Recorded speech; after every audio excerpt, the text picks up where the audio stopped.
حق جتوں جیڑی گل سن کے دل نو سکون ملے نا، جیڑی گل سن کے دل نو سکون ملے، سمجھ لے کہ حق پہ بیان کرنا ہے۔ جن گل سن کے صحابہ دا بغض ملے یا اہل بیت دا بغض ملے یا میرے کریم آقا علیہ الصلوۃ والسلام کی شان کے اندر جناب کمی کوتاہی کرے، پھر سمجھ لو حق نہیں پیا بولتا۔ حق وہی بولتا ہے جڑا صحابہ دا بھی ادب کرنے والا ہوئے، ازواج مصطفیٰ دا بھی ادب کرنے والا ہوئے، اہل بیت اطہار دا بھی ادب کرنے والا ہوئے، اور میرے آقا کریم علیہ الصلوۃ والسلام دیاں بھی ساری شاناں نوں منن والا ہوئے۔ حق وہی بول سکتا ہے، وہ حق نہیں بول سکتا جڑا سرکار دیاں شاناں نہ منے، جڑا سرکار دیاں پوری جڑا سرکار دی شان دسنے وچ ڈنڈی مار سکتا ہے، وہ سرکار کے احکامات دسنے کی ڈنڈی نہیں مار سکتا۔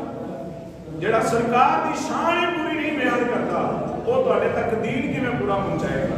جڑا میرے کریم آقا علیہ الصلوۃ والسلام دی عظمت ہی بیان نہیں کرتا، سانوں کیا حضرت نے عقیدہ یہ دیتا ہے کہ سب سے اعلیٰ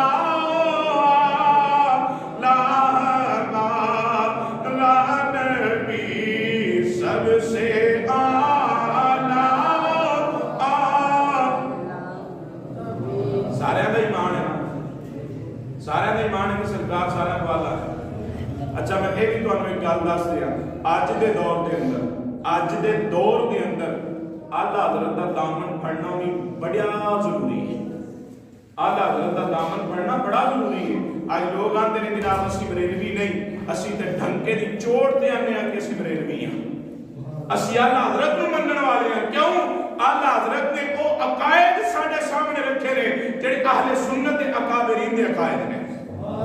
آلہ حضرت نے سانو دسے کہ حضرت امیر معاویہ دا ادب کیویں کرنا ہے تے حضرت علی المرتضیٰ دا ادب کیویں کرنا ہے۔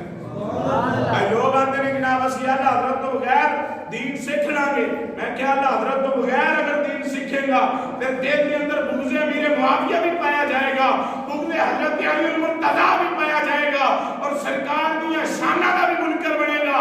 کہ انہاں سارے دا ادب سیکھنا ہے تے پھر بریلی دے تاجدار دے قدم پھڑنے پینے، پھر انہاں کول جانا پینا ہے۔